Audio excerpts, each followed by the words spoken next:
Eh bien, bonjour tout le monde, c'est Triturus, et aujourd'hui je vais vous parler de mes Camponotus truncatus. Hop. Donc la colonie que j'ai sauvée, que j'ai décidé de garder pour pouvoir tout simplement mieux les observer et mieux en apprendre sur cette espèce. Alors, une petite vue sur le couvain, j'y reviendrai un peu plus tard. Voilà, il y a encore des ouvrières ici. Et là, on peut apercevoir la gine. Alors, je vais essayer. Alors, on voit juste le bout le gastre là, qui est bien jaune, tout en bas. Je vais essayer, mais avec le flash, on va pas trop bien la voir. Si, là on la voit un peu mieux. Donc la gine qui est généralement plutôt discrète. Voilà. Alors, je vais faire un retour en arrière. Donc, comme vous pouvez le voir, elles ont changé d'aire de chasse. Donc une aire de chasse un peu plus grande que la précédente, avec un peu de déco, une petite branche pour qu'elle puisse grimper. Voilà. Alors je sais pas si ça va se voir sur la vidéo, mais il y a moins d'ouvrières que à la base. J'ai eu quelques pertes, enfin j'avais eu beaucoup d'évasions.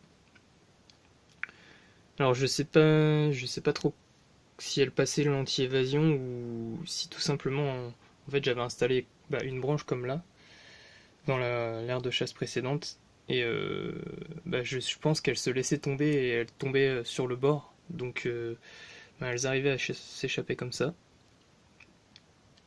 Donc je l'ai retrouvée morte sur mon bureau, forcément. Et j'ai eu quelques mortes aussi entre le tube et le mortier de l'aire de chasse, de l'autre aire de chasse. Donc il devait y avoir une petite interstice et en fait elles arrivaient à se glisser entre le tube et le mortier et elles n'arrivaient pas à sortir.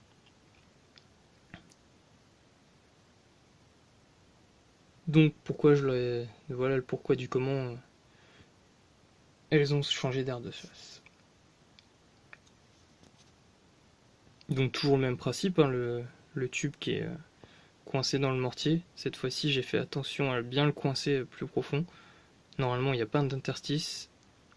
Le tube d'humidification juste à côté. Voilà. Alors elles ont été nourries ce soir. Elles ont une araignée qu'elles ont... Tac, alors là je leur ai remis des mouches parce que je trouve...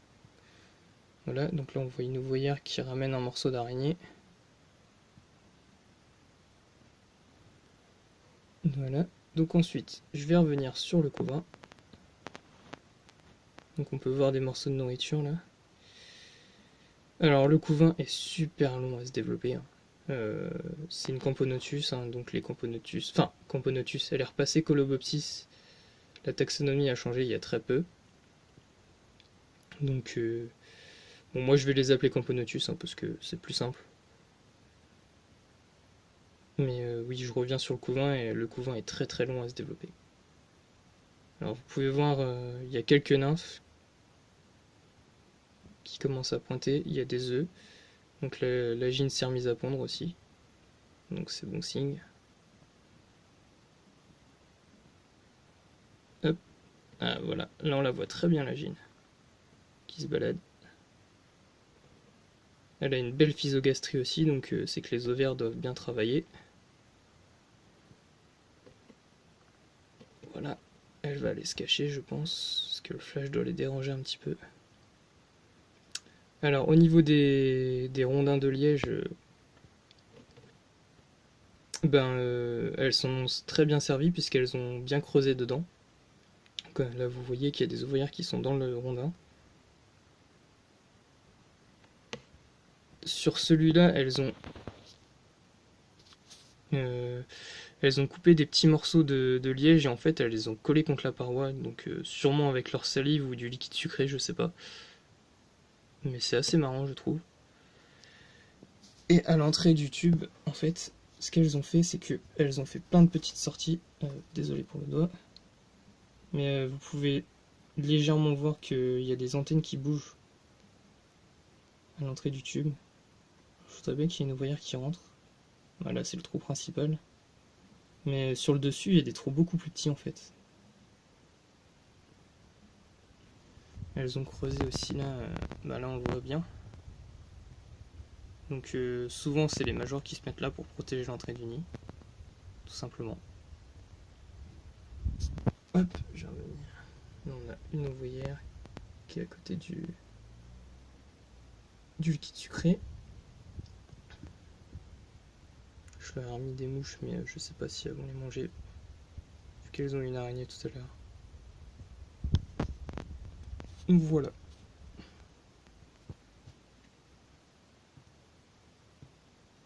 Mes belles physogastries aussi chez les ouvrières.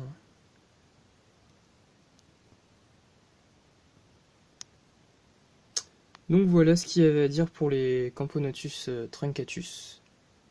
Donc une belle petite colo qui est assez active je trouve, malgré le fait que elle soit difficile, hein, je le vois, mais bon, on va les garder, on verra bien ce que ça donne. Sur ce, je vous dis à la prochaine et portez-vous bien.